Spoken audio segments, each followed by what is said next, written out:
Indian tourist visa সহ অন্যান্য ভিসার আপডেট নিয়ে আজ আবারও চলে এসেছি আপনাদের মাঝে। আমি মুজাম্মিল, আর আপনারা দেখছেন ইউআইটি ট্যুরিজম। তো আজকের এই ভিডিওটি আপনাদের সকলের জন্য অত্যন্ত গুরুত্বপূর্ণ হতে চলেছে। ভিডিওটি মনোযোগ সহকারে দেখবেন এবং আপনার গুরুত্বপূর্ণ মতামত কমেন্টে বলে যাবেন। তো ভিডিওটি শুরু করার আগে আপনাদের উদ্দেশ্যে বলতে চাই, আপনাদের বহুল কাঙ্ক্ষিত ট্যুরিস্ট ভিসা সম্পর্কে। বন্ধুরা, গত 2 থেকে 3 মাস যাবৎ আপনারা কন্টিনিউয়াসলি কমেন্টের মাধ্যমে, ফোন কলের মাধ্যমে অথবা SMS এর মাধ্যমে বারবার একটা কথাই জানতে চান, দাদা ইন্ডিয়ান ভিসা কবে থেকে চালু হচ্ছে। এই বিষয়ে কিন্তু বারবার আমি আপনাদেরকে আপডেট জানিয়ে দিয়েছি বা বলে দিয়েছি যে এই মুহূর্তে ইন্ডিয়ান ট্যুরিস্ট ভিসা চালু হচ্ছে না।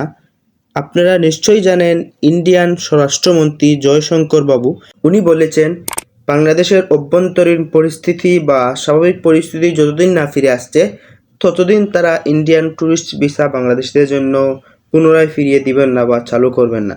অথচ ইউরোপীয় ইউনিয়ন, সেনজেন কান্ট্রি বা ইউরোপের এম্বাসি কিন্তু খোলা রয়েছে বাংলাদেশের জন্য। বাংলাদেশিরা ওই সমস্ত উন্নত দেশের ভিজিট ভিসা পাচ্ছেন।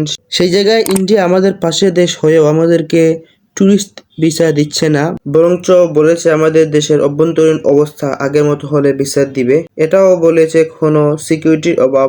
মূলত এগুলো কিছুই না, ভিসা না দেওয়ার জন্য এটা একটা উছিলা মাত্র। বরঞ্চ তাদের কার্যকলাপে বোঝা যাচ্ছিল এতদিন এই অন্তর্বর্তীকালীন সরকার যতদিন থাকবে ততদিন তারা ভিসা দিবে না বাংলাদেশিদেরকে। কিন্তু গতকাল বাংলাদেশের যিনি নিযুক্ত আছেন ভারতীয় হাইকমিশনের পুনরায় বর্মা, উনি ঢাকাতে অনুষ্ঠানে যোগকালে বাংলাদেশি সাংবাদিকের প্রশ্নের জবাবে তিনি নিশ্চিত করে বলেছেন, বর্তমানে বাংলাদেশের সমস্ত সেন্টারে যতগুলো আইবেক আছে, প্রচুর সংখ্যক জনবল রয়েছে। তাদের যে কর্মীগণ রয়েছেন তারা ইন্ডিয়াতে ফিরে গিয়েছিলেন নিরাপত্তার অভাবে। তারা এখনও পর্যন্ত ফেরত আসেননি, তবে তারা ফেরত আসতে শুরু করেছেন। তাই পূর্ণাঙ্গভাবে আইবেক সেন্টারগুলো চালু না হলে তারা ট্যুরিস্ট ভিসা পুনরায় দিতে পারছেন না। তবে এই মুহূর্তে তারা ইমার্জেন্সি মেডিকেল ভিসা চালু রেখেছেন, যেটা খুব সামান্য বললেই চলে। প্রতিদিন সামান্য কিছু স্লট দিলেও কিন্তু সেখানে ডেট পাওয়া যাচ্ছে না।